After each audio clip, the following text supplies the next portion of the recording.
wabarakatuh. Perkenalkan, nama saya Mutiara Siva Ania, absen 15. Perkenalkan, nama saya Luciawati, absen 14. Perkenalkan, nama saya Amelia Agustin, absen 3. Perkenalkan, nama saya Wulaneva, absen 32.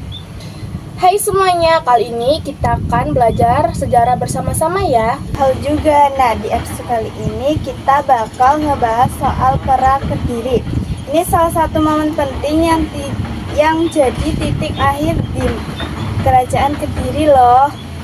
Yap, dan ternyata perang ini nggak cuma soal perebutan tahta aja, tapi juga melibatkan konflik sosial dan keagamaan. Jadi buat kalian yang suka sejarah wajib banget dengerin sampai habis. Oke, kita lanjut saja ya. Pertanyaan pertama, sebenarnya apa sih Perang Kediri itu dan kenapa bisa terjadi? Pertanyaan bagus. Jadi, Perang Kediri itu adalah konflik yang besar yang terjadi sekitar 1222 Masehi. Ketika Kerajaan Kediri dipimpin oleh Raja Kertajaya. Raja ini terkenal otoriter dan tidak menghormati para Brahmana atau pemuka agama Hindu. Bener banget, karena merasa tertekan dan terancam, para Brahmana ini akhirnya meminta perlindungan kepada Ken Arok, penguasa Tumapel. Dari sinilah awal mula konflik muncul. Jadi perang ini sebenarnya berakar dari konflik antara raja dan tokoh agama. Wah, jadi bukan sekedar perang rebutan tahta aja ya, tapi juga karena hilangnya kepercayaan masyarakat terhadap raja. Keren juga ya pembelajarannya. Oke, kita lanjut. Pertanyaan kedua, siapa saja tokoh dalam perang ini dan bagaimana akhir perang ini berakhir? Tokoh pentingnya tentu saja ada Raja Kertajaya dari Kediri dan Ken Arok dari Tumapel. Ken Arok ini tokoh yang terkenal cerdik dan ambisius. Dia membangun aliansi dengan para Brahmana yang kecewa terhadap Kertajaya. Akhirnya pada tahun 1222 terjadilah pertempuran besar di daerah Ganter. Pasukan Tumapel di bawah komando Ken Arok berhasil mengalahkan Kediri. Raja Kertajaya tewas dan itu jadi penanda runtuhnya Kerajaan Kediri. Setelah itu, Ken Arok mendirikan Kerajaan Singasari dan menyatukan wilayah Tumapel dan bekas wilayah Kediri. Ini adalah titik balik besar dalam sejarah kerajaan-kerajaan di Jawa Timur. Jadi dari konflik internal dan ketidakpuasan rakyat terhadap raja, akhirnya muncul kekuatan baru ya. Ini menarik banget karena ternyata sejarah itu nggak pernah sesederhana hitam putih.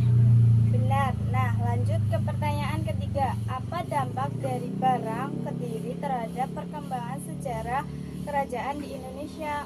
Dampaknya besar banget. Pertama, tentu saja Kerajaan Kediri runtuh. Kedua, berdirilah Kerajaan Singasari yang dipimpin oleh Ken Arok.